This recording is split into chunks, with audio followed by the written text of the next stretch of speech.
Assalamualaikum warahmatullahi wabarakatuh. Selamat siang teman-teman semua. Kali ini kita akan belajar tentang pengambilan keputusan dalam manajemen.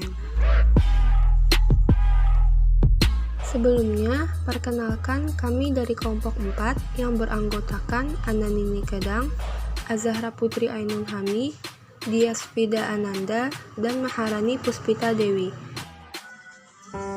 Perkenalkan, saya Azahra Putri Ainun Hami. Kalian bisa panggil saya Zahra. Di sini saya akan menjelaskan poin pertama, yaitu jenis-jenis keputusan.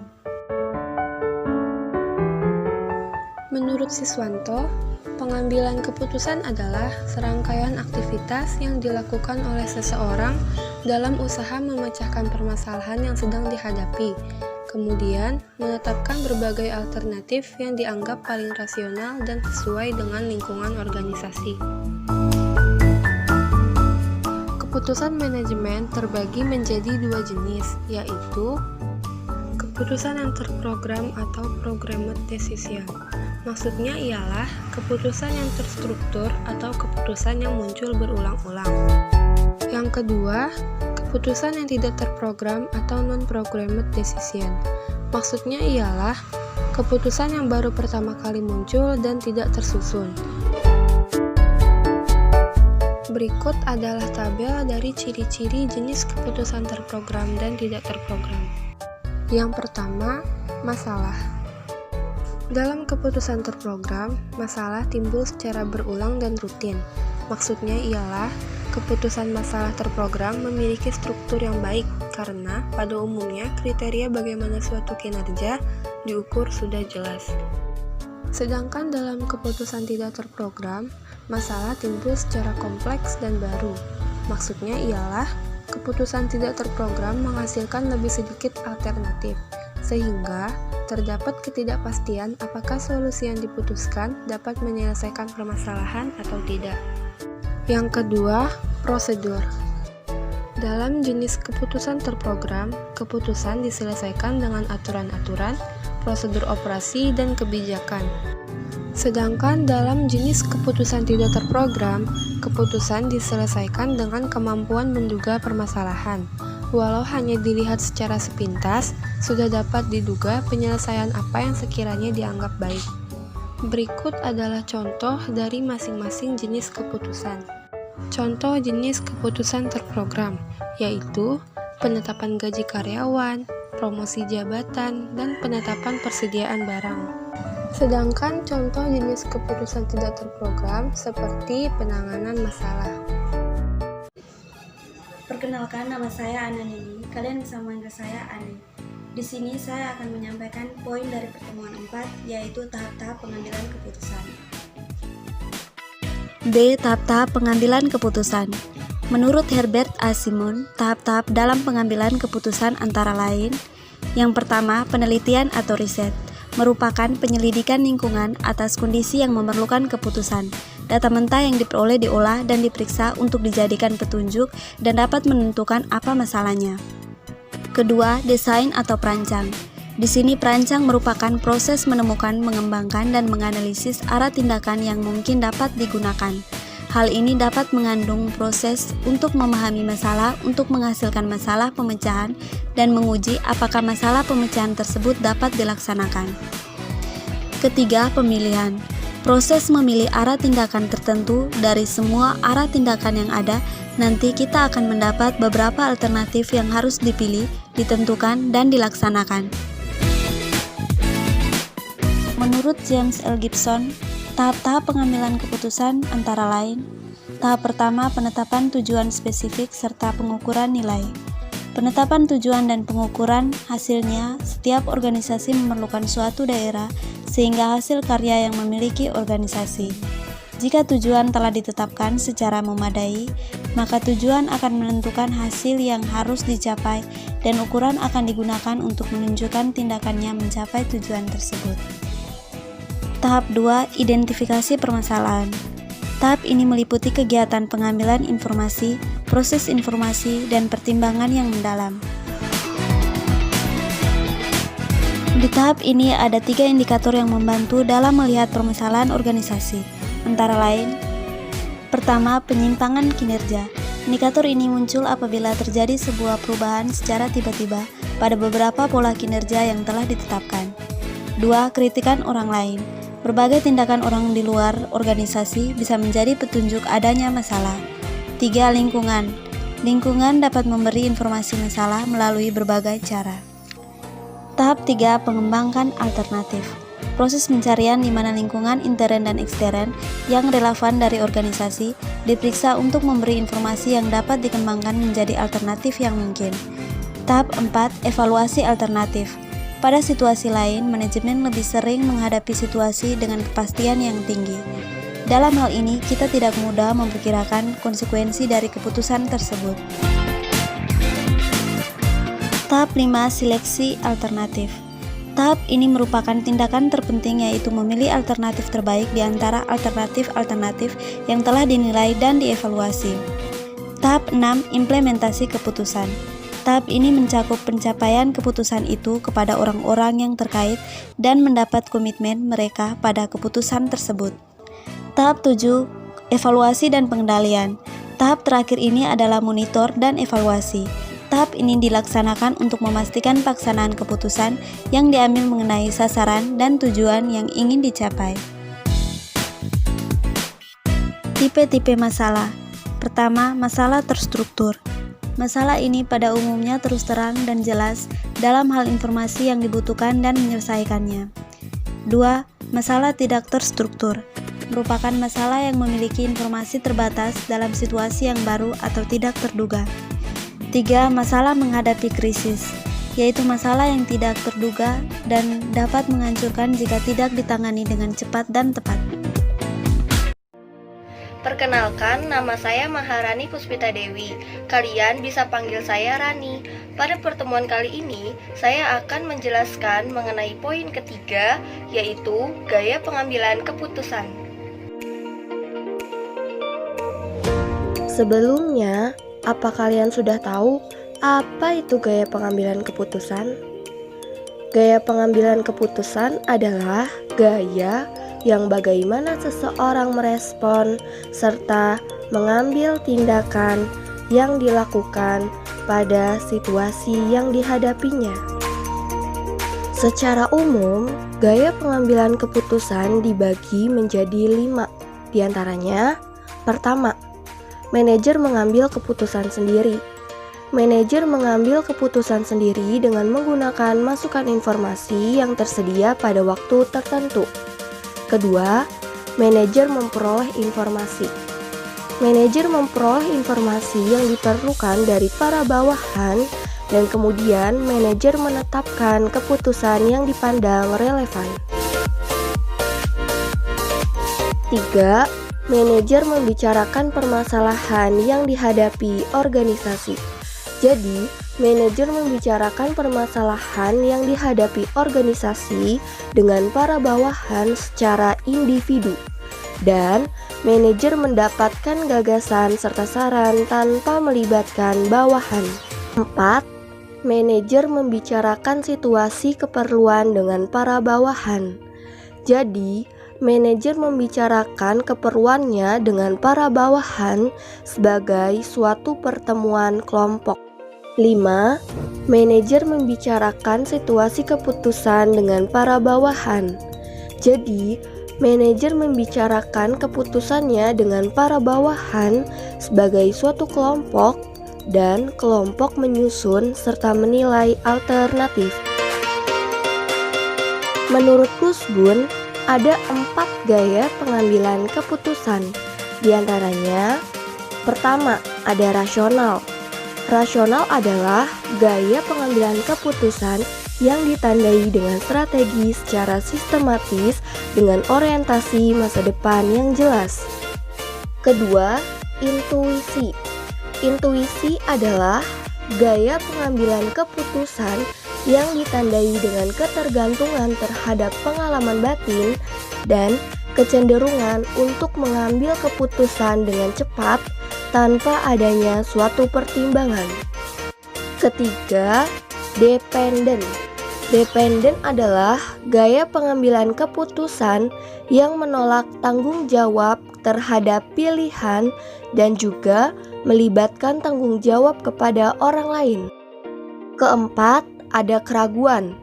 Keraguan adalah gaya pengambilan keputusan yang mengarah kepada menghindari situasi pengambilan keputusan terhadap orang lain. Menurut S.P. Robin dan D.A. DeCenzo, ada 4 gaya pengambilan keputusan. Di antaranya, pertama, ada gaya pengarahan. Gaya pengarahan adalah gaya yang memiliki toleransi yang rendah terhadap informasi yang kurang jelas, samar-samar, ataupun bermakna ganda, dan cara berpikirnya bersikap rasional. Kedua, gaya analitis. Gaya analitis adalah gaya yang pengambilan keputusannya memerlukan banyak informasi dan berhati-hati dalam menghadapi situasi yang dihadapinya.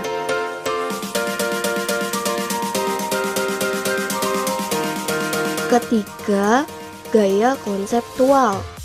Gaya konseptual adalah gaya yang cenderung memiliki pandangan yang sangat luas dalam membuat keputusan dan memikirkan pada sasaran jangka panjang. Keempat, gaya perilaku. Gaya perilaku adalah gaya yang cenderung menghindari konflik melalui kerjasama dengan orang lain dan menerima saran dari orang lain. Perkenalkan, nama saya Dias Vida Ananda. Kalian bisa panggil saya Dias. Di sini saya akan menjelaskan poin keempat dari pertemuan kita kali ini, yaitu kerangka kerja dan konsep untuk pengambilan keputusan. Oke, sebelumnya apa itu kerangka kerja? Kerangka kerja merupakan rencana yang memuat garis-garis besar dari sesuatu yang akan digarap. Jadi, kerangka kerja dan konsep untuk pengambilan keputusan bisa diartikan sebagai suatu rencana yang memuat beberapa garis besar untuk mengambil sebuah keputusan. Nah, menurut Davis, dalam buku Siswanto, kerangka kerja untuk pengambilan keputusan itu meliputi hal-hal sebagai berikut. Yang pertama, ada sistem pengambilan keputusan. Yang kedua, ada pengetahuan tentang keluaran atau hasil. Yang ketiga, ada tanggapan keputusan. Yang keempat, ada deskripsi mengenai pengambilan keputusan. Yang kelima, ada kriteria untuk pengambilan keputusan. Dan yang keenam, ada relevansi konsep keputusan terhadap sistem informasi manajemen. Oke, sekarang mari kita bahas satu persatu mengenai 6 kerangka kerja ini. Yang pertama, sistem pengambilan keputusan. Sistem pengambilan keputusan adalah suatu cara atau prosedur atau langkah-langkah tertentu yang ditempuh ketika suatu keputusan hendak diambil oleh pembuatnya. Nah, sistem pengambilan keputusan ini bisa dilakukan dengan 2 cara, yaitu secara terbuka dan tertutup. Kalau sistem pengambilan keputusan secara terbuka, si pengambil keputusan berasumsi atau menganggap bahwa suatu keputusan berada dalam suatu lingkungan yang kompleks atau rumit dan sebagian tidak diketahui. Dan keputusan dipengaruhi oleh lingkungan dan pada gilirannya proses keputusan mempengaruhi lingkungan. Contohnya, sebuah perusahaan ingin menaikkan harga produk yang dijualnya. Sedangkan kalau sistem pengambilan keputusan secara tertutup, si pengambil keputusan ini berasumsi atau menganggap bahwa keputusan dipisah dari masukan yang tidak diketahui dari lingkungan. Dan pengambil keputusan mengetahui seluruh alternatif dan keluarannya. Contohnya, seorang manajer yang ingin mengubah sistem absensi karyawan dari absensi manual misalnya menjadi absensi yang otomatis. Kerangka kerja yang kedua yaitu pengetahuan tentang hasil atau keluaran.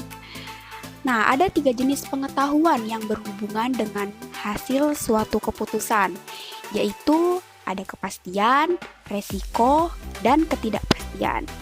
Kepastian adalah pengetahuan yang lengkap dan akurat mengenai hasil tiap pilihan. Kalau resiko adalah hasil yang mungkin timbul yang dapat diidentifikasi. Sedangkan ketidakpastian adalah beberapa hasil yang mungkin timbul tetapi tidak ada pengetahuan mengenai kemungkinan yang dapat dilekatkan.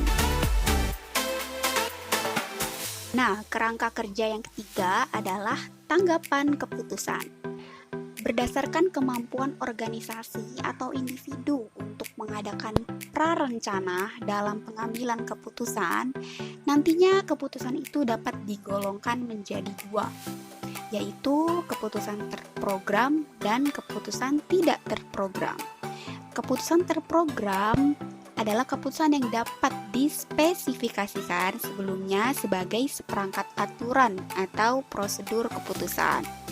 Sedangkan keputusan tidak terprogram adalah keputusan yang terjadi hanya sekali atau bisa berubah setiap saat jika diperlukan. Kerangka kerja yang keempat adalah deskripsi atau uraian mengenai pengambilan keputusan. Teori keperilakuan pada pengambilan keputusan nantinya mencerminkan model dari pengambilan keputusan tersebut. Nah, ada beberapa model dalam pengambilan keputusan. Yang pertama ada model normatif, yaitu sebuah model yang menerangkan bagaimana seseorang atau kelompok seharusnya mengambil keputusan dengan cara memberikan pedoman dasar, agenda, jadwal, dan urutan-urutan yang membantu seseorang atau kelompok tersebut mencapai sebuah konsensus. Yang kedua, ada model deskriptif, yaitu model yang memberikan uraian informasi yang dibutuhkan seseorang atau kelompok untuk membuat sebuah keputusan. Kerangka kerja yang kelima adalah kriteria untuk pengambilan keputusan. Kriteria dalam pengambilan keputusan diperlukan untuk menentukan satu di antara beberapa keputusan alternatif yang ada. Sebuah pandangan alternatif pada kriteria pengambilan keputusan adalah pemuasan. Kerangka kerja yang terakhir adalah relevansi konsep keputusan terhadap sistem informasi manajemen. Di sini komputer berguna baik dalam sistem pengambilan keputusan secara terbuka maupun tertutup. Dalam model keputusan terbuka, komputer bertindak sebagai pembantu bagi pengambilan keputusan dalam menghitung, menyimpan, mencari kembali, menganalisis data, dan sebagainya. Sedangkan dalam model keputusan tertutup, komputer bertindak sebagai sebuah alat penghitung untuk bisa menghitung hasil yang optimum. Perkenalkan, saya Azhara Putri Ainulani. Kalian bisa panggil saya Zahra. Di sini saya akan menjelaskan poin terakhir, yaitu pengambilan keputusan dalam organisasi sederhana. Berdasarkan permasalahan yang dihadapi dalam praktik dan keputusan yang harus diambil, dapat digolongkan dua tipe permasalahan, yaitu permasalahan yang bersifat rutin dan repetitif. Maksudnya ialah masalah-masalah yang serupa atau sejenis yang secara relatif terulang. Yang kedua, ada permasalahan yang bersifat insidental. Maksudnya ialah permasalahan yang datangnya tidak menentu. Selain penggolongan tipe permasalahan di slide sebelumnya, menurut hierarki, permasalahan dapat dibedakan sebagai berikut. Yang pertama adalah permasalahan yang bersifat sederhana atau simple problem. Cirinya ialah berskala kecil, berdiri sendiri, tidak mengandung konsekuensi yang besar, serta pemecahan tidak memerlukan pemikiran yang luas dan mendalam. Yang kedua adalah permasalahan yang bersifat rumit atau kompleks problem. Cirinya ialah berskala besar, tidak berdiri sendiri, mengandung konsekuensi yang besar, serta pemecahannya memerlukan pemikiran yang tajam dan analitis. Kesimpulan yang bisa ditarik dari pembahasan kali ini adalah pengambilan keputusan berarti tindakan yang dilakukan seseorang guna memecahkan permasalahan yang sedang dihadapi.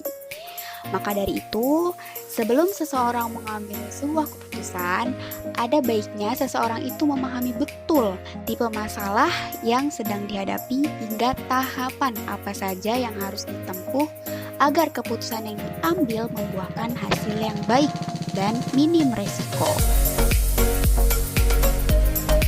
Sekian pemaparan materi tentang pengambilan keputusan dari kelompok 4. Kami ucapkan terima kasih untuk semua yang setia menyimak video kami dari awal hingga akhir. Semoga video ini bisa menambah wawasan kita semua. Dan apabila ada tutur kata dalam penyampaian kami yang kurang berkenan, mohon dimaafkan. Kami akhiri, wassalamualaikum warahmatullahi wabarakatuh.